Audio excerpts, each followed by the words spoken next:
El Departamento de Prensa de Radio Universidad de Chile presenta Política en Vivo. Un análisis de la realidad nacional con panelistas e invitados. Conducen los periodistas Yasna Levín y Felipe Pozo. Producción, Tania González. Dirección, Patricio López. Política en Vivo, un programa de Radio Universidad de Chile en una transmisión conjunta con las radios que piensan y el diario electrónico diario.uchile.cl.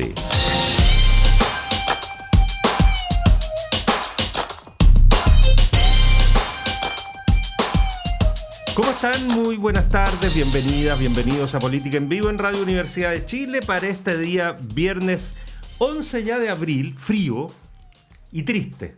De invierno. De invierno, y el invierno empezó anoche. Estamos en nuestro panel del día viernes y tenemos el gusto de compartirlo en esta oportunidad con Camila Miranda, abogada, presidenta de la Fundación Nodo 21. Querida Camila, tiempo que no nos veíamos, ¿eh? Sí, estaba medio ingrata. Sí, pero me alegro tenerte por acá. Aquí estoy. Y con César Miranda, primera vez, César, que estamos juntos, ¿no? Estoy debutando, feliz. ¿O seremos primos? Capaz. No me había dado cuenta. Miranda. La familia Miranda es amplia. Hoy la familia Miranda se toma a la Radio Universidad de Chile. César es colega, periodista, investigador del área política y electoral del equipo del Instituto Libertad, magíster en gestión de la comunicación política y electoral, Instituto Libertad vinculado a Renovación Nacional. Así es. Bienvenido y un gusto tenerte por acá, pues, César. Muchas gracias por la invitación, feliz y contento de estar acá. Oye, bueno, por supuesto que hasta anoche la idea de hoy era conversar de todo el tema electoral, hemos tenido, bueno, hay muchas cosas esta semana, todo el asunto de Isabel Allende y su salida del Senado, con todo lo que hay entre medio de eso, hay encuestas, está la situación de los pescadores desaparecidos en Lota, accidente que se extraña en la forma y se pone más complejo con la desaparición y aparición muerto, suicidado de uno de los tripulantes del barco que chocó al otro. En fin, había Trump. Semana de noticias. Harta contingencia. Mucha, pero no podemos evadir una situación que se produjo anoche en el Estadio Monumental. Una situación doble, ¿no?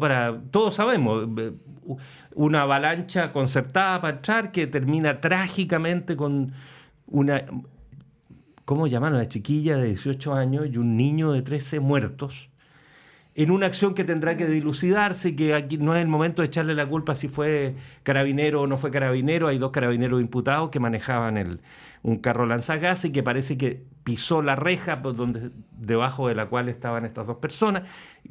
En fin, eso lo dilucidará la justicia y sin duda que es triste también para ellos. Yo aquí, uno muchas veces critica muy duramente a carabineros, pero aquí hay una circunstancia muy compleja y no es llegar y tirarle la culpa encima. Pero después se produce otro hecho que a los 70 minutos de partido rompen el cerco del estadio y un grupo, 40 muchachones tapados, etcétera, se meten a la cancha. No sabemos a qué. Sabemos que hubo robo en los camarines después. Eso fue después de que dijeron que se cancelaba el encuentro. El encuentro. Sí. Entonces, el punto es, yo sé que tú, Camila, eres futbolera como yo, César también. No tanto, me decías no delante, tanto, pero también. Me gustaría hacerlo más. Colocolinos, tú no. No tengo equipo, pero... Nosotros sí somos colocolinos. No, nosotros somos colocolinos. Pero aparte de que este es un tema que va mucho más allá del fútbol, sí. Entiendo, un tema... El deporte y el fútbol es un hecho muy importante en la sociedad, quizás el único que mueve masas como hoy día como él. Y que, bueno, solucionar este tipo de circunstancias nos pone de cara a problemas mayores y quizás es espejo de condicionantes sociales muy, muy complejas, Camila. A ver, primero enviar las condolencias a la familia, también a la familia del club de Colo-Colo, que creo que ha tomado una posición muy clara respecto de los problemas de estadio seguro, también de la responsabilidad que tienen también y los hinchas al acceder al estadio. Creo que han tomado una posición de bien altura de miras que se distancia de como la falta de responsabilidad en la NFP y en otras instituciones que deberían estar respondiendo de otra manera. Entonces, primero las condolencias y luego, bueno, el fútbol, como tú dices, es un fenómeno que mueve pasiones, que también desarrolla identidades, convoca familias, se traspasa generacionalmente. Estamos hablando de 2 personas sumamente jóvenes las que fallecen y justamente porque se da un contexto, ¿cierto?, de traspaso de esa pasión por un equipo, de ir a verlo. Era un partido igual relevante, el que se suscitaba anoche, entonces es bien lamentable y creo que también nos lleva a reflexionar algo que está hace harto rato al debe, que tiene que ver con cómo abordar estas situaciones, y creo que es un límite pensarlo solo en términos de seguridad, solo en la perspectiva securitista de cómo abordamos eventos de este tipo de categoría con la estructura de barras que tenemos en Chile. Esta es una conversación de larga data de cómo los clubes también tienen una capacidad de articular y convocar y tener más responsabilidad en la organización de los eventos, el papel de la NFP sin duda, que es una conversación pendiente. Hay un proyecto de ley, de hecho, tramitándose hace harto rato a propósito de los impactos que ha tenido la privatización del fútbol y que tiene impacto justamente en este tipo de cosas donde justamente cuando hay lógicas donde se mueven pasiones, hay también una disposición de organización más colectiva también de cómo se concurre al estadio, cómo se organizan las personas para concurrir al estadio. Entonces creo que habilita también esa conversación, porque de lo contrario los discursos parecen ser más carabineros afuera, o que he escuchado a Sichel hoy día decir militares afuera del estadio en los eventos. Yo creo que eso es solamente una contribución a que haya más enfrentamiento, desorden, y no abordar cómo hay que pensar la estructura de eventos que mueven pasiones, que convocan muchas personas, que son efectivamente eventos que a veces tienen dilemas de seguridad, pero si uno lo enfrenta solo desde esa dimensión, obvia toda esta otra parte que es muy importante. Por eso es que se organiza gente para ir a hacer avalancha, o sea, porque hay una capacidad de articulación entre los fans o gente que dice me voy a pasar a la cancha quizás para qué fines, porque lo que les significa que le cancelen el partido, como lo que les significa y les hace reaccionar de esa manera. Hay que tratar de entenderlo también, no justificarlo en absoluto, pero ponerlo en el cuadro de lo que despierta también el deporte, el fútbol, con mayor énfasis quizás que otros deportes. Entonces creo que hay que tratar de hacer dialogar el dilema de seguridad que suponen estos eventos, pero también con la conversación que lleva harto tiempo de la dificultad que se ha tenido para pensar la organización del fútbol, enfrentar su privatización, ver cómo se hacen más responsables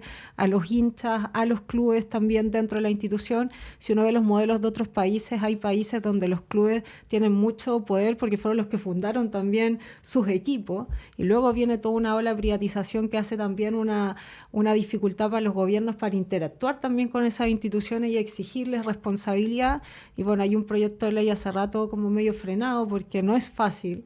Estamos hablando de movimientos de muchos millones de pesos a propósito del mercado del fútbol, pero es un eje que hay que abordar sí o sí. César, ¿cómo ves tú? Hay una cierta tendencia al facilismo, no solo en este tema del fútbol, sino que en el tema de seguridad en general, que yo creo que nos hace mucho daño para enfrentar soluciones más reales, digamos, aunque sean difíciles y de largo plazo. Yo creo que Camila acierta cuando dice que es un tema complejo, ¿no? Porque involucra varias aristas sociales, jurídicas, de seguridad, de organización profesional, de organización comercial, entre otras variables. Y muchas veces también se olvida que cada problema tiene una naturaleza muy sui generis, ¿no? Creo que era Juan Cristóbal Guarelo quien mencionaba que no es lo mismo tratar de reducir la violencia en la Premier cuando era un problema los hooligans, no sé si se acuerdan. Por supuesto. A cómo se enfrentó o se sigue enfrentando la dinámica de la violencia en los estadios en Argentina, por ejemplo, claro, que obedece a otros fenómenos, ¿no? Va más allá solamente de la organización empresarial o social que puedan tener los clubes deportivos, en primer lugar. En segundo lugar, yo creo que es importante mantener y observar cómo se lleva la relación entre los clubes y las barras organizadas, ¿no? Yo creo que ese es un punto importante que se tiene que analizar desde la perspectiva no solamente económica, sino que también desde un punto de vista de seguridad, ¿no? Es impensado estos aprietes, por ejemplo. O sea, ¿se acuerdan cuando los equipos andaban mal y te recibían estos aprietes? La pregunta era cómo tenían esas facilidades para llegar al estacionamiento donde estaban los jugadores a veces, cómo tenían las facilidades para acceder a los entrenamientos, cómo muchas veces personas que teniendo una relación permanente y constante con el club no eran controladas en su acceso. Entonces, esa también es una relación que hay que observar y eventualmente regular. Y yo diría que sin abandonar y entendiendo que es un discurso complejo, también hay que recurrir a elementos más disuasivos, creo yo, ¿ya? Y disuasión no va necesariamente por cárcel. Y es aquí donde yo creo que existen modalidades de sanciones que pueden ser efectivamente muy dolorosas si existiesen los mecanismos de control de acceso correspondientes, ¿no? No necesariamente tenés que mandar a la persona a la cárcel, porque hay un enfoque muchas veces punitivista que se excede en la efectividad de lo que tú estás buscando como objetivo. Pero si tú tienes un mecanismo de control de acceso en el cual tienes a la federación comprometida, a los clubes comprometidos, a la administración de los estadios comprometidos, y efectivamente una persona que incurrió en conductas violentas como las de ayer no pueden acceder en mucho tiempo, o quizás nunca más, como se hizo alguna vez en Inglaterra, por ejemplo, obviamente esa es una sanción muy disuasiva para gente que vive el fútbol con mucha pasión, especialmente las personas que integran las barras. Entonces, lo de ayer es un síntoma primero de un fenómeno que, nos guste o no, todos nos quejamos. Casi siempre cada cierto tiempo siempre aparece un problema de violencia en los estadios. ¿Te has dado cuenta que o se metieron a la cancha o rompieron en la visita a un estadio de región y destrozaron los asientos? Siempre hay algo, pero como que nos quejamos y el tema vuelve a quedar allí. Yo creo que quizás aquí hay una oportunidad real de entrar a tener una conversación seria respecto de cómo podemos abordar el problema de la violencia en los estadios con una regulación un poco más amplia.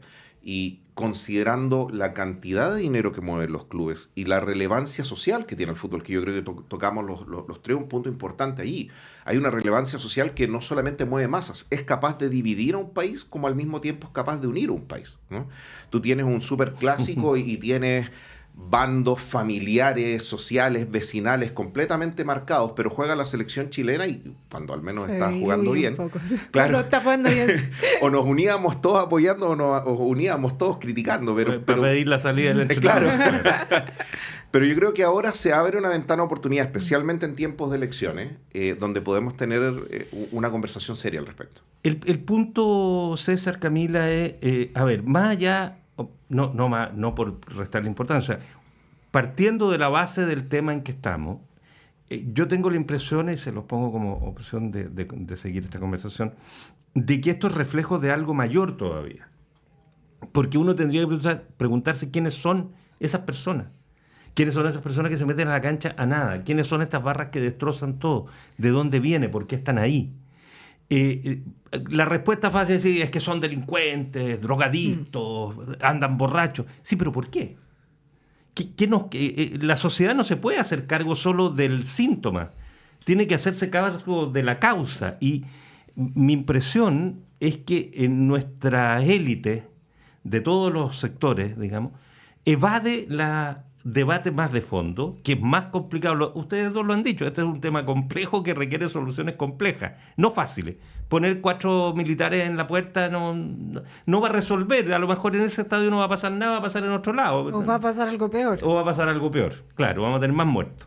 Entonces, se ha hecho del tema de la seguridad un recurso fácil electoral, un recurso fácil de sacar dividendo corto, de sacarle pica al otro, de ganar espacios menores, y la verdad es que a mí me da la sensación, Camila, de que estamos muy lejos de haber iniciado una conversación seria y de fondo como sociedad para ver cómo nos hacemos cargo del problema en su integridad. Lo que no significa, obviamente, no asumir la parte punitiva, que hay que asumirla con fuerza. Pero si es solo punitiva, como tú decías, César, no nos va a solucionar el problema. O sea, creo que hay dos dimensiones ahí. Una que de hecho era una conversación a propósito de la primera línea durante el estallido social, que tenía que ver en un fenómeno más profundizado. Había mucha gente desplazada en los sectores más vulnerables que se trasladó casi a vivir a la zona, que en realidad no tenía nada que perder en sus vidas, que tenía trayectorias muy complicadas en términos de vulnerabilidad social y que estaba ahí como una reacción de esa exclusión y permanente como del sistema.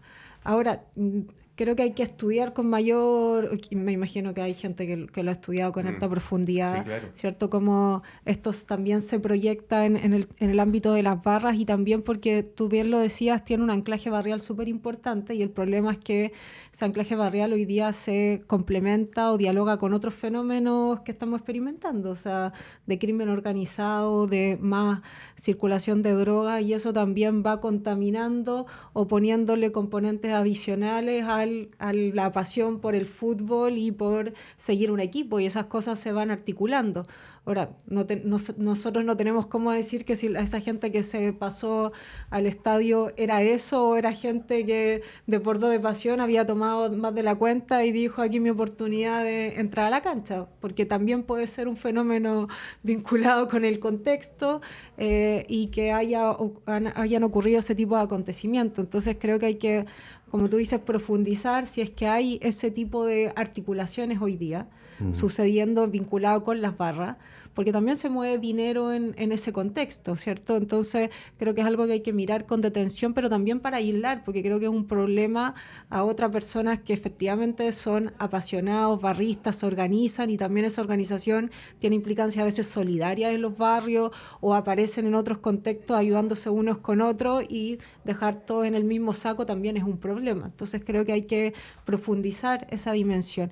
Y respecto de las responsabilidades, en general lo que ha pasado en el último tiempo es que se traslada la responsabilidad de decir partidos sin público o la responsabilidad individual de quien agarran y porque estaba cometiendo un delito tiene que, ¿cierto?, pagar alguna sanción social o alguna multa o cárcel un rato. Pero esos son el tipo de hoy día medidas de responsabilidad que son las que vemos más frecuentes y por supuesto, claro, lo que hacen es desconcentrar y decir, bueno, no los juntemos, que es cuando tú dices te sanciono, no tienes público, pero difícilmente aborda qué es lo que está pasando. Entonces yo creo que los clubes con más poder también pensando en el sistema tienen mayor capacidad también de ojalá integrar la lógica de las barras, comprenderlo como una dimensión también de la expresión de la pasión por el fútbol que también ayuda al deporte y con eso también empezar a aislar estas otras dinámicas que se producen al alero de las barras, que a veces se expresa en muchos barrios en controles, en disputas territoriales de los barrios. Y ahí aparecen las armas y vemos los famosos funerales a veces de las barras que parecen otro tipo de funerales, sí, o sea, imbricados con lo narco, y ahí creo que hay que tratar de profundizar y tratar de separar esas dos dimensiones. César. Yo creo que hay un poco de ventana rota también, ¿no? Hay un poquito de la teoría de la ventana rota. Esto es que si tú tienes una ventana rota, pasas al día siguiente, pues vas a ver otra ventana rota porque la gente va observando que determinada decadencia respecto a determinadas conductas que pueden ser dañinas no reciben ninguna sanción y finalmente el edificio termina con todas las ventanas rotas. Yo creo que hay un poquito de eso. Yo creo que cuando tú tienes varios fenómenos de violencia, invasión, destrucción en estadios que probablemente no terminan con una sanción que sea realmente disuasiva, porque lo vemos muchas veces, quizás para algunos incluso ir a la cárcel, en algunos contextos sociales, no es sinónimo de sanción, sino que es sinónimo precisamente de reputación, ¿no? Yo estuve adentro, tengo mi ficha, como se dice coloquialmente. Y probablemente, como volviendo al tema, es que cuando tú ves y observas que constantemente ocurren este tipo de conductas y no reciben una sanción aparejada, no hay una efectividad real de la punitividad, ¿ya? Volviendo al elemento punitivo, no basta con crear sanciones, no basta con implementar sanciones, la efectividad no es tanto la sanción, sino que la posibilidad real de que la sanción se aplique y que la sanción efectivamente tenga sentido para la persona que está incurriendo en la conducta delictiva. Pareciese ser que es muy difícil ponerle un coto a esto, ¿no? Y desde esa perspectiva yo creo que volvemos quizás a lo mismo. Volvemos al razonamiento de por qué estas personas hicieron esto y es razonable preguntarse si es que en algún momento vieron que otros lo hicieron y no recibieron sanción, al contrario, recibieron valoración. Uh-huh. Si es que estas personas lo hacen por cuestiones sociales, porque consideran que eso es parte de un sistema de valoración o de validación intrasocial en los círculos en los que se mueven. Es complejo, es súper enredado dar una respuesta porque no puedes hacer uno sin lo otro, porque claro, uno dice ya, pero lo punitivo no es la respuesta. Completamente de acuerdo, pero tampoco la podéis dejar. Solo lo punitivo no es la respuesta. Exactamente. Ese es el punto, lo punitivo es necesario, pero si no está acompañado... Pero además tiene que ser efectivo. Por cierto. Además, y para eso necesitas inversión en control y necesitas una regulación específica en determinadas áreas dentro de la relación de los clubes con las barras o de la relación de la administración de los estadios. Entonces, como es todo toca tantas aristas, y más encima después también, y yo creo que lo menciona muy bien Camila, no podemos obviar la potencial relación que puede existir entre el crimen organizado y las barras organizadas. Y que probablemente se ha exacerbado y no lo hemos visto, porque es un fenómeno que ha estado creciendo a nivel nacional. Entre comillas, a vista y paciencia, muy entre comillas, de quienes tienen que hacer las regulaciones correspondientes, y es muy probable que haya llegado a barras organizadas. Y eso es una combinación peligrosa. Claro. Fíjate que para ir cerrando este punto, anteayer, si no me equivoco, estuvimos con Javier Garretón, acá, investigador del COES, y él se ha dedicado al tema de la seguridad muy fuertemente.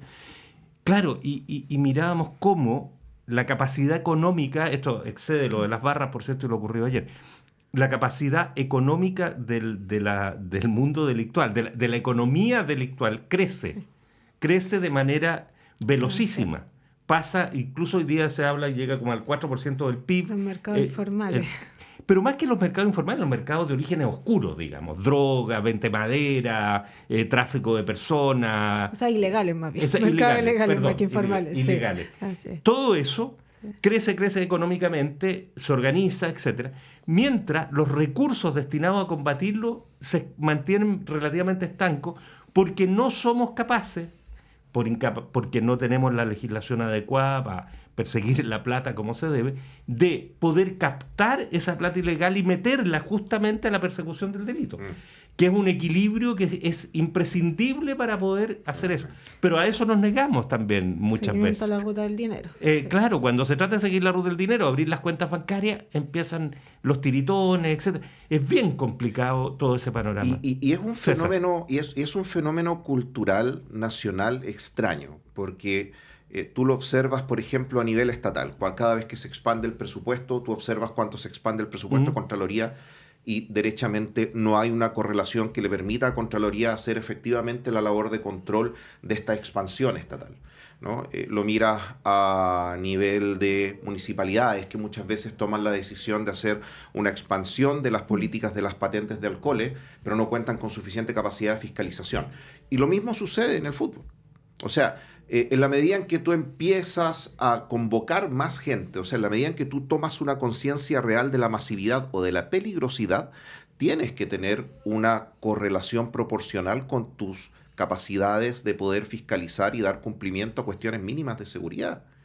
Y pareciese ser que no, que siempre como que nos preocupamos de ojalá vaya mucha gente al estadio porque hay que ir a apoyar a la Roja, pero nunca nos preguntamos, oye, ojalá haya suficientes carabineros para contener... Es que no pueden ir carabineros en esta lógica, porque los carabineros no tienen por qué cuidar hoy día cuestiones que son privadas con fines de lucro evidente. Pero si suceden conductas en la calle... aledaña. No, claro, la calle ahí, sí, pero ejemplo, adentro del estadio no. Claro, adentro del estadio... Es como los recitales, es bien, claro. Es muy complejo. Además que tiene una lógica privada y el otro es recurso público. Es por eso. Al final, la cantidad de dotación de carabineros que está ahí son recursos de todas y todos que podrían estar en otro lugar. Y que son necesarios. Y que está bien que estén ahí por orden público, pero las ganancias después son solo privadas y no hay ninguna contribución al país respecto de eso. Claro, ahora igual yo sí diría que no es una cuestión tan blanco y negro en esa área, porque ello no obsta a que Carabineros es responsable de la persecución del delito tanto en espacios públicos como en espacios privados. Eso sí. ¿Ya? Sí, claro. Entonces,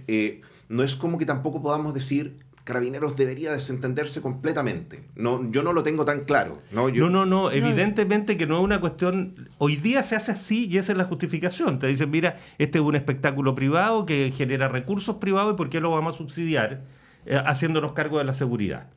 Ese es el punto, muy economicista por lo demás. Es otro elemento más que hay que meter en una juguera para llegar a una conclusión de cuestiones extremadamente complejas. El punto, Camila, César, es, al menos lo que uno va observando, entender es que si no asumimos la complejidad total de la dimensión de este problema, no vamos a encontrar soluciones adecuadas para eso. Eso es de una obviedad total, ¿no? Así es. Y se va a seguir manifestando y va a seguir pasando y vamos a seguir lamentándonos. Sí, yo estoy completamente de acuerdo contigo. ¿Cami? Así es. Y por eso creo que es bueno echarle el ojo de nuevo a hay un proyecto de ley efectivamente sí, claro, que se está tramitando que intenta abordar la organización del fútbol porque tiene estragos no solamente en esta dimensión, también en la calidad de los equipos, el incentivo de cómo se construyen los equipos. Claro. Tiene un ámbito bastante más amplio que solo lo que estamos conversando ahora. Vamos a hacer una pausa en Política en Vivo, en nuestro panel de este día viernes con la familia Miranda, con Camila Miranda y con César Miranda. Vamos y volvemos.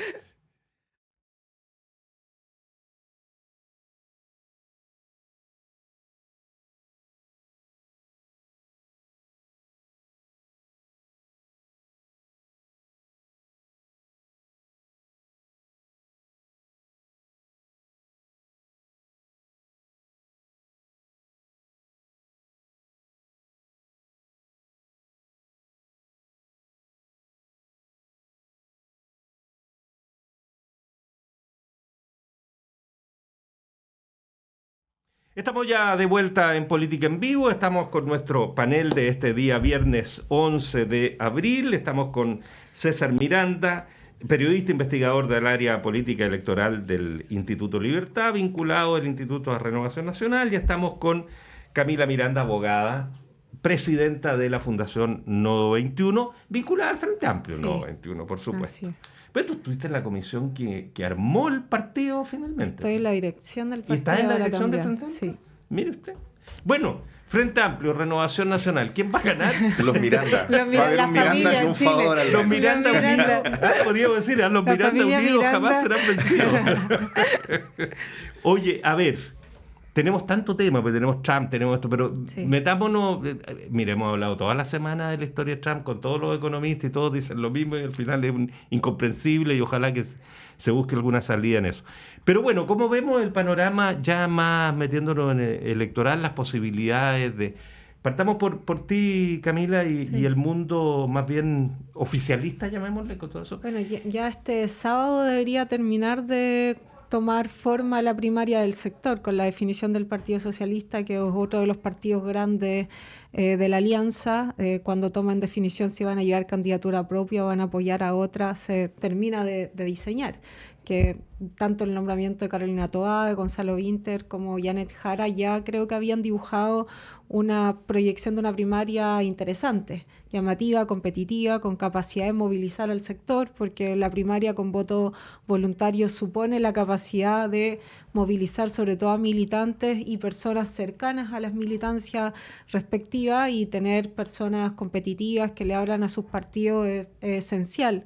Y además, si uno mira los resultados de las primarias de los años anteriores y hace algunas proyecciones, debería ser una primaria que al menos convoque a 2 millones de personas a votar. La primaria de Jadwe Boric fue más de 1 millón y algo, pero ahí fue solo a Pro Dignidad, y no hubo primaria legal de lo que hoy día es socialismo democrático. Entonces, si uno suma más o menos sus votaciones, uno diría que estamos hablando de una primaria que podría convocar alrededor de 2 millones de votos, lo que hace bien interesante, a mi parecer, la elección, y creo que hace más desafiante también qué pasa con la derecha en este contexto, porque movilizar esa cantidad de militantes y votos también dispone harto el escenario que viene hacia primera vuelta. Entonces, creo que estamos ya como en una tierra más firme respecto de qué se va a tratar y quiénes tienen la capacidad o no de construir un liderazgo en el sector, porque de eso se trata al final la primaria. Y también estamos ya como a 3 semanas o 2 semanas y media más. Dos nomás. 2 nomás cerrar. 2 semanas de cerrar la inscripción de las primarias. Y también en un contexto donde se dialogaba o se discutía si es que los partidos van a hacer primarias parlamentarias o no. Es una figura que poco se usa, pero también se puede usar y supone que se constituyan los pactos antes para que puedan haber ese tipo de primarias. Yo eso lo veo muy lejano, pero es una posibilidad siempre en el escenario. Además, lista única de todo ese universo que se pretende ahí, no ¿por dónde? No caben, pues, si son... Y sobre todo porque en el último ciclo de elección parlamentaria al sector le fue muy bien. Sobre todo, por ejemplo, en el caso del Frente Amplio sacó muchos parlamentarios, entonces claramente la distribución de cupos no es un ejercicio sencillo, más allá que yo creo muy valorable que haya una perspectiva del desafío común que supone ir unidos, lo más unidos posible, pero claro, luego cuando entra la negociación se pagan costos y es difícil cuando tienes y en este caso tienes incumbentes, entonces son decisiones que no son tan sencillas de tomar, pero me parece importante que haya una visión no todavía consensuada entre todos y todos, pero lo más común de que se requiere la mayor unidad posible. Ahora, los incumbentes no se andan con sutileza en general. Claro que no. César, y por el lado, bueno, no vamos a tener primaria en Chile Vamos, parece evidente eso ya. Ayer o anteayer le cerraron la puerta completamente a Carter, y Carter amenaza con irse republicano. A mí eso me suena tan poco consistente como me hace recordar a Groucho Marx. Aunque ya lo tenía negociado también. Por supuesto. No se dice, bueno, si no me voy por otro lado. Es como lo de Groucho Marx. ¿Te acuerdas cuando decía que estos son mis principios, pero si no les gusta, aquí tengo otros, digamos? Groucho. A ver, yo separaría las cosas. Yo creo que no se puede negar que al menos los llamados públicos de Belín Matei fueron permanentes en la generación de primaria, ¿no? O sea, estuvo llamando constantemente a José Antonio Kast, a Johannes Kaiser, a generar una competencia a nivel presidencial interno para poder generar efectivamente la unidad de lo que se denomina todo el sector de la oposición, ¿no? Pero al menos podríamos decir la oposición de centro hacia la derecha, porque también hay una izquierda que se comporta como oposición en algunas ocasiones. Bueno, pero César, perdona un punto para que lo asumas ahí. Ya. Y ¿es razonable desde un punto de vista de perspectiva, de proyecto, que Chile Vamos conviva como si fuera un mismo sector con Kaiser, por ejemplo? Es una pregunta que, por ejemplo, también se hizo en su momento el socialismo democrático con el Partido Comunista, ¿no?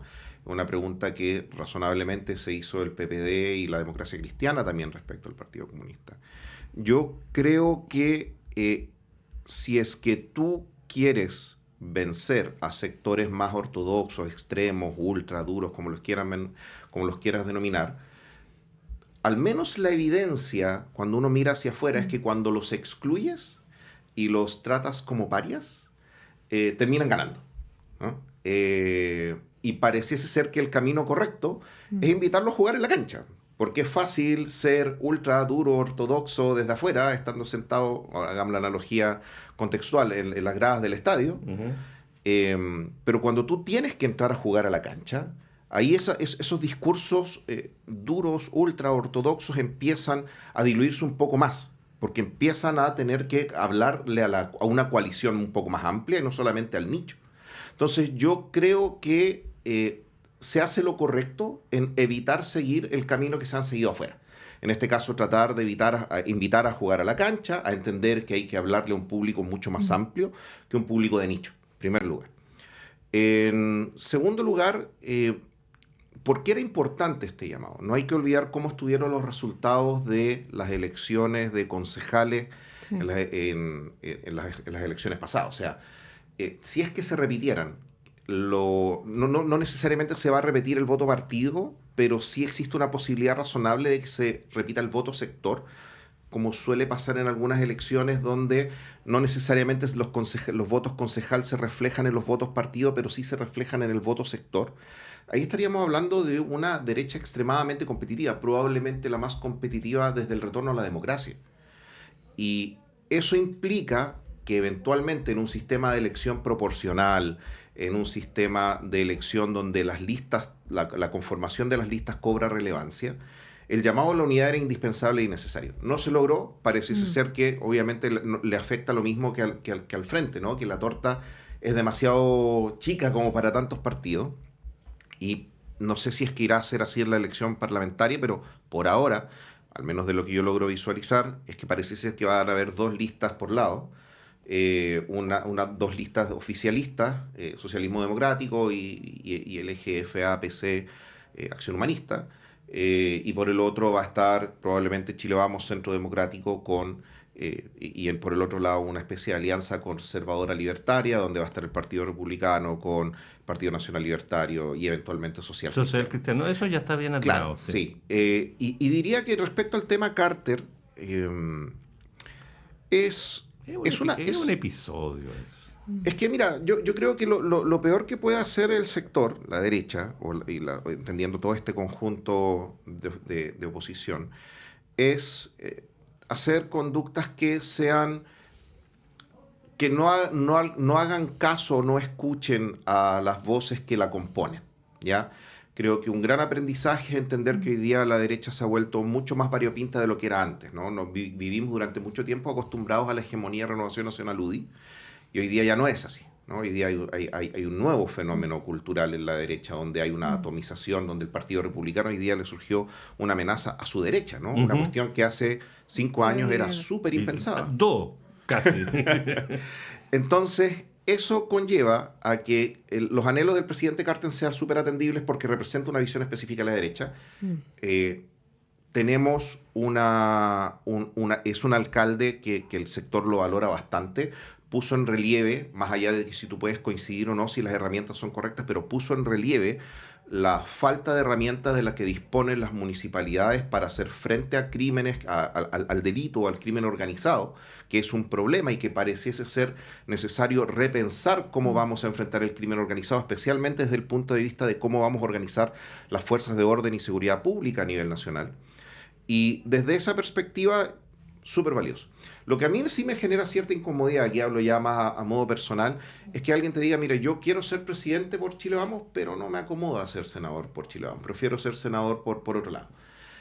Ahí obviamente uno tiene derecho a tener un poquito de amor propio, ¿no? Es como que, mira, quiero casarme contigo, pero en realidad si se trata de pololear, prefiero pololear con otra persona, ¿no? Claro, uno tiene también su corazoncito. Obvio. Y se siente, ¿no? Pero yo espero que si es que Jimena Rincón lo logra, que parece muy difícil, sea muy difícil. No, ¿de dónde? ¿De aquí a cuándo? ¿A 2 semanas? Sí, no, 15 creo que es, ¿no? Sí. ¿De reunir las firmas? Tengo entendido que para que se constituyan a nivel nacional. Creo que les queda muy poco. No, les quedan como 7 regiones, no tienen por dónde. Entonces... es lo mismo que el Partido Liberal. El que puede es Mulé.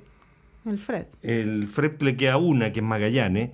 Y a Kaiser le quedaba una también, y que parece que esa sí ya está completamente lista. No, y el fenómeno Kaiser ha sido increíble. Pero Rincón no tiene por dónde ni... Tienen 44.000 militantes. Sí. Sí, sí. El problema es que la distribución por regiones a veces es más compleja, pero... Y es un partido sin redes territoriales, eso es lo que a mí me sorprende más. El de Kaiser. El Nacional Libertario, sí, es un partido que no es... O sea, si bien es un partido que, entre comillas...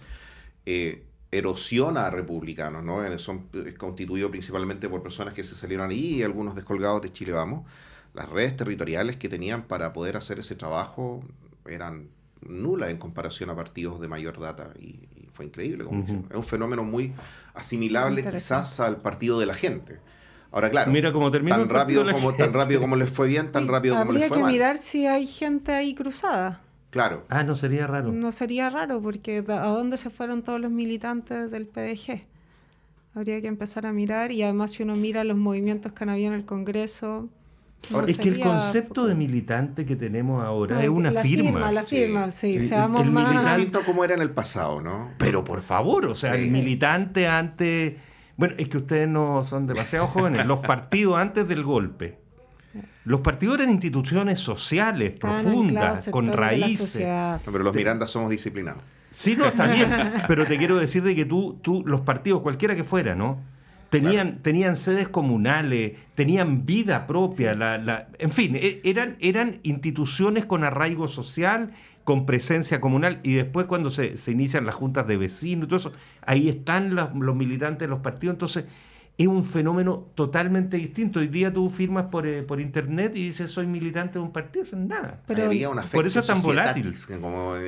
Porque cambió harto la sociedad también. Y creo que es la búsqueda de una conversación siempre interesante de cómo los partidos logran enraizarse en este contexto de redes sociales, de la firma, de alta demanda también de la inmediatez. O sea, cuando un partido tiene 60.000 militantes y quieres hacer procesos democráticos, bueno, el PDG lo intentó con estas encuestas que al final no terminaban siendo deliberativas tampoco. O sea, cada uno opinaba lo que quería y no se construye una posición común que después se expresa en un parlamentario que puede responder o votar por lo que quiera. O sea, que no está vinculado con un proyecto, y es un desafío sumamente creciente, me parece, con mayor intensidad cuando partidos como el de Kaiser empiezan a crecer y concitar el apoyo, al menos de firmas que logran tan poco tiempo. Me parece relevante qué es lo que moviliza a esas personas a apoyarlo a él. ¿Será que lo ven muy interesante y disruptivo por YouTube y por tanto les llama la atención y dice démosle una oportunidad y si cuando se equivoque mucho se va a diluir, o es algo más consistente y hay un sector que comparte sus ideas más de fondo? Creo que eso es lo que está por verse, que es lo que conversábamos el PDG también, que tuvo en ese momento la oportunidad de convocar a personas que estaban fuera de la estructura más tradicional de localización política, que tenían igual un interés político y que, claro, rápidamente se diluyó, porque era medio un partido pyme también, pues si es París y su partido más que el partido. Creo que esa parte va a ser interesante de ver, si es un Kaiser que está logrando construir una adhesión a ideas, a una forma de practicar la política, o es justamente que hoy día es la novedad más interesante, más disruptiva, considerando que sigue habiendo deslegitimidad en la política y que por tanto logra juntar las firmas con este tipo de discursos de sacar la grasa del Estado, como los discursos grandilocuentes y la seguridad de mano dura. Sí, y es interesante hacer ese análisis porque el Partido Nacional Libertario, su solo nombre, te fija una posición ideológica inmediata, ¿no? Tú, el Partido de la Gente, si ese logo te aparece en Colombia, en Ecuador, en Perú... Puede significar distintas cosas. Exactamente. Lo podrías ubicar, tú tendrías que observar su comportamiento y determinar en qué parte del eje ideológico lo ubicas. Pero el Nacional Libertario es como bastante claro dónde se ubica.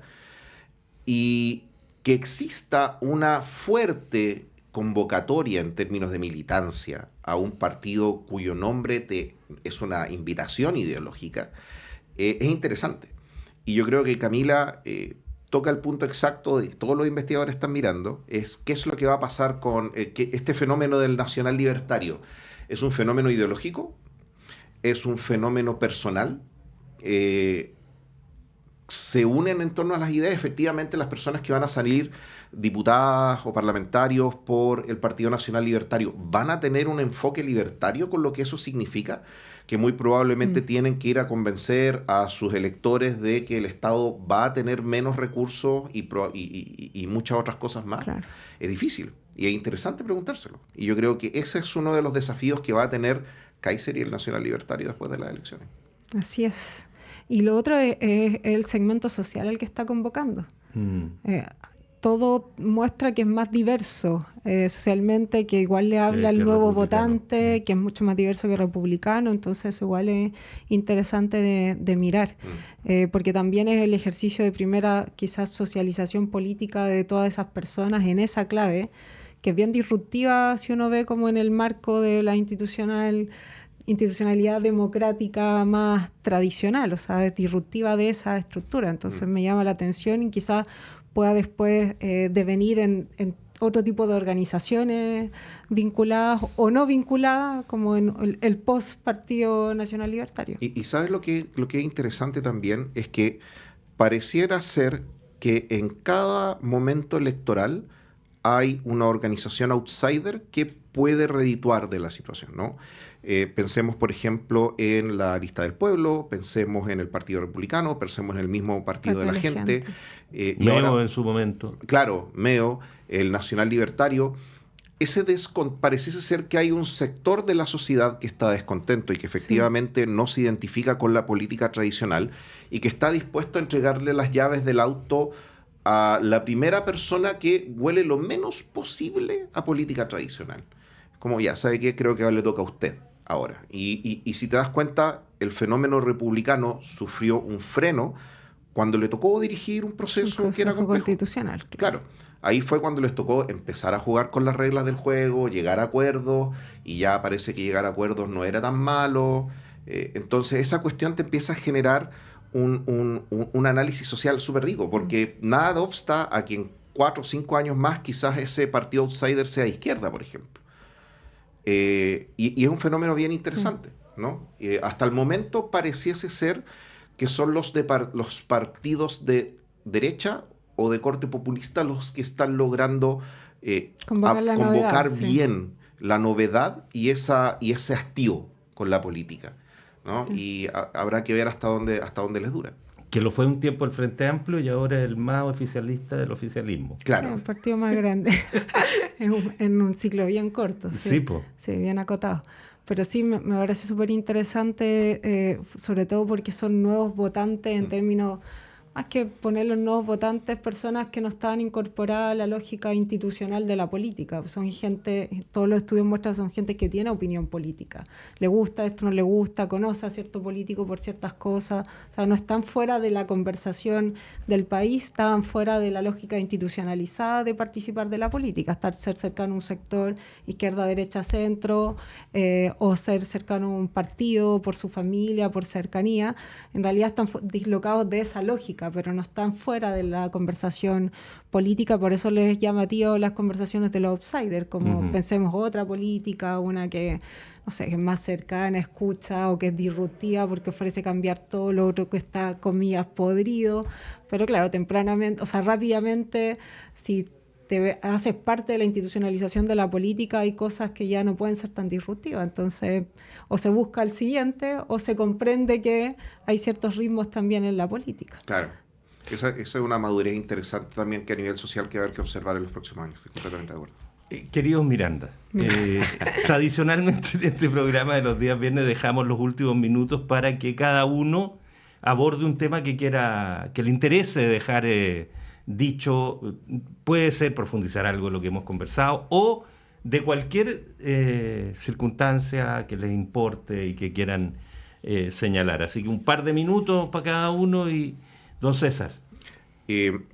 Lo que me gustaría abordar es que si la conducta de Estados Unidos en la política comercial exterior permanece como está, creo que es indispensable que los sectores políticos entiendan que es un desafío que se debe enfrentar como Estado, ¿no? Y eso implica tener mentalidad de estadista y entender que esta situación en particular requiere una respuesta relativamente bien coordinada y unida entre todos los sectores políticos, ¿no? Afortunadamente, y yo creo que el ministro Marcel lo señalaba bien, tenemos tratados de libre comercio con varios países y que hay otros que ya están por concretarse, por lo demás, que pueden permitir hacer frente al daño que podría generar en términos de economía al sector exportador nacional, para poder colocar sus productos sin los aranceles o sin el desincentivo correspondiente a los aranceles que quiere fijar el gobierno de Donald Trump. Pero la reflexión que a mí personalmente me gustaría, y ya ni siquiera hablando como Instituto Libertad, es que ojalá este tema sea tomado como una política de Estado. Y al menos los chilenos, como cuando se trata de problemas o de amenazas que pueden afectar al país en su totalidad, tendemos a tener conductas relativamente unidas, ¿no? Quizás en la pandemia de repente hubo algún disenso allí, pero cuando se trata de potenciales crisis, ¿no? Creo que es razonable actuar como Estado. E incluso de eso, creo que es entre comillas, también como la violencia en los estadios que conversábamos recién, habría la oportunidad de tener un diálogo complejo respecto a todas las aristas que involucran el tema. Creo que esto abre una oportunidad real también para conversar la economía de nuestro país, que yo creo que más allá de determinar quién tiene la responsabilidad, se puede hacer un diagnóstico conjunto de que hay aspectos preocupantes que hay que mejorar. Camila. Sí, quería vincularlo también con el fenómeno de esta semana, ¿cierto? Pero cómo eso se cruza con el encuadre que va a tener la elección primaria, porque va a ser imposible que los candidatos no se refieran a cómo el país se plantea frente a estos cambios geopolíticos que son muy relevantes en la discusión del tipo de modelo económico, también en las alianzas con qué países. O sea, va a ser una conversación, a mi parecer, súper interesante que no deja fuera los temas relevantes como seguridad, salud, pero que le agrega una capa adicional que creo que al menos permite que uno hable de qué país quiere tener y hacia dónde se va, porque el cambio geopolítico te obliga a tomar decisiones de diversificación económica, de alianza, de dónde se ubica o no el país estratégicamente. O sea, creo que abre una conversación un poco más interesante que quizás la que estuvo en el contexto de las elecciones pasadas, donde estábamos muy teñidos por los efectos migratorios, por Venezuela. Creo que al menos acá puede haber una conversación de qué Chile queremos tener, y que es interesante luego de los procesos constitucionales, donde había mucho de esa conversación, pero hoy día estamos ante un escenario donde en lo práctico se va resolviendo hacia dónde tiene que ir el país. O sea, seguimos dependiendo de dónde extraemos riqueza hoy día, tenemos la capacidad de invertir en mayor conocimiento, podemos incluso en la conversación a propósito de lo que plantea Kaiser, meternos a desarrollar una industria propia de vacuna en alianza con otros países. Entonces, ese tipo de cosas creo que al menos a mí me dan un poco de esperanza en la conversación del país, que no va a ser solo todo como quién tiene la mayor capacidad de ofrecer mano dura, sino para dónde tiene que ir Chile, con quién se articula, si tenemos que tener una relación más intensiva con América Latina para pararnos frente a Estados Unidos o no, la diversificación en la relación con la Unión Europea, con China, ahora con la India, que creo que fue súper interesante en términos de los efectos económicos, de las posibilidades que se abren en conocimiento también, en diversificación de mercado. Creo que ese set como del futuro, pero que se juega hoy día, en decisiones que se van tomando hoy día, le pone un cuadro interesante a la elección de este año, al menos en la primaria y quizás primera vuelta. Ya sabemos que en el país en un mes pasan cosas y estamos en otro contexto hablando de otras cuestiones, pero en este momento creo que al menos obliga a los sectores políticos, a los partidos, a volver a pensar el proyecto, porque tienen que dar respuestas contundentes sobre el modelo económico, qué es lo agotado, qué es lo que no. Entonces creo que al menos le pone una carga a los partidos interesante de pensar el futuro. Oye, yo quiero referirme a dos cositas muy breves. Una tiene que ver con esta situación de los pescadores desaparecidos de Constitución, desaparecidos en Lota, en fin, y la situación del tripulante que era del barco que atropelló, digamos, a la embarcación más pequeña, que se suicidó. O sea, que oficialmente aún no se ha dicho, pero todos los elementos los llevan para allá, y que ojalá haya una investigación que deje pero prístino todo, porque hay una necesidad. Paralelo a eso, a ver, ¿cómo decirlo? No logro entender, sí, logro entender, pero parece inentendible la actitud del presidente de la Comisión de Pesca del Senado, que en realidad se ha negado a sacar adelante la ley de fragmentación pesquera con una prepotencia. No sé si han visto un par de videos que han circulado, cómo dirige la comisión. De verdad, da lo mismo de qué sector político es el señor Kast, Felipe, pero de una prepotencia para tratar a los funcionarios del gobierno, para tratar a los otros senadores. Aquí mando yo, aquí dirijo yo, y llevamos 3 semanas detenidos en la Comisión de Hacienda, que es lateral en el poder avanzar en una ley de pesca, en un aspecto de la ley de pesca, porque se tuvo que separar, que es fundamental. De repente esos personalismos le hacen tanto daño a lo que llamábamos de la política. Pero ahí, disculpa, yo creo que no es personalismo, hay intereses económicos fundamentales donde el personalismo termina siendo una estrategia para dilatar la conversación. Sí. Bueno, ahí está lo que ha habido declaraciones de los dirigentes de Zona Pesca diciendo, mire, no, si nosotros estamos de acuerdo, puede haber, pero tienen que darnos ciertas garantías. O sea, como si dijeran, a ver, primero pregúntenme a mí cómo tiene que ser la ley y después verán ustedes cómo legislan. Realmente es un tono y una forma que es inaceptable. Inaceptable. Yo creo que, poniendo las cosas más en perspectiva, también habla un poquito de algo que yo creo que se había olvidado de los últimos años, que es que las formas en política importan. Sí. ¿Ya? Obviamente estamos viviendo o somos parte de un fenómeno bien globalizado de polarización. Lo hemos vivido en el último tiempo y perdimos muchas veces la cordura de tratar al adversario de forma educada o leal, creo yo, en el debate público en general. Creo que eso el día de hoy muestra, o al menos si es que tenemos la sabiduría para observar, que las formas en cómo uno puede llevar a cabo la agenda, porque más allá de las diferencias ideológicas y programáticas que se puedan tener, que son válidas porque estamos en democracia y efectivamente si el senador Kast ganó y quiere defender los intereses que quiera, es parte del juego, son las reglas del juego. A lo mejor algunas defensas no nos gustan, otras no tanto. Tenemos parlamentarios que siguen apoyando el régimen de Maduro, otros que defienden el régimen cubano, y se han ganado probablemente... Eso es ideológico, aquí hay platite por medio de una ley que venía corruptísima, de que fue dictada por los poderes económicos, entonces es un poquito distinto, creo. Es que a lo que voy es que al final del día todo lo es. Sí, yo creo que... sí. Todo es ideológico y todo gira en torno a con quién tú juegas más a la pelota en el fondo. Y eso siempre se va a reducir en parte a lo ideológico. Pero creo que más allá de eso, que es una variable que tú puedes encontrar a la izquierda y a la derecha, y creo que eso se ha hecho evidente, ¿no? ¿Sí? Las formas importan. Por supuesto que sí. Y ojalá recuperemos esa voluntad de conversar y de... que nuestras diferencias, incluso en instancias oficiales, se planteen de una forma más amable, que ojalá no de forma tan prepotente, sin querer referirme a las palabras que usted ha señalado. Bueno, nos vamos ya, pero antes de irnos, una palabra. Se retira Sergio Campos de la locución, del ejercicio de una voz fundamental. Yo trabajé hace muchísimos años con Sergio, somos buenos amigos. Y es un ícono, cuesta decirlo, es un como ícono. Vamos a terminar el año sin Tommy Rey, Paño Nuevo, sin ser la voz de Sergio Campos. Sí, lo sé, pero retirado de la... Está sanito y muy bien. Por ahí Fidel Espinosa lo mató. De la escucha, sí, pues Fidel Espinosa lo mató, se condolió del fallecimiento de Sergio Campos. Era el retiro de la radio. Un abrazo para el querido Sergio y claro, un momento especial de la radiotelefonía chilena. Ya, nos vamos, querido César Miranda, Camila Miranda, muchas gracias, un gusto. Ya no molestes que ya le hablo al micrófono, sí.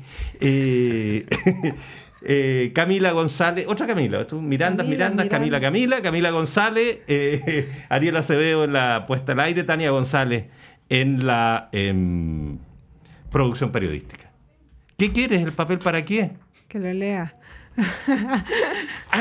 Eso era, ya, perdón. Es que ya, yo creí que me estaban retando, ¿no? Oye, Hugo Moraga. No. Hugo Moraga es un cantautor extraordinario.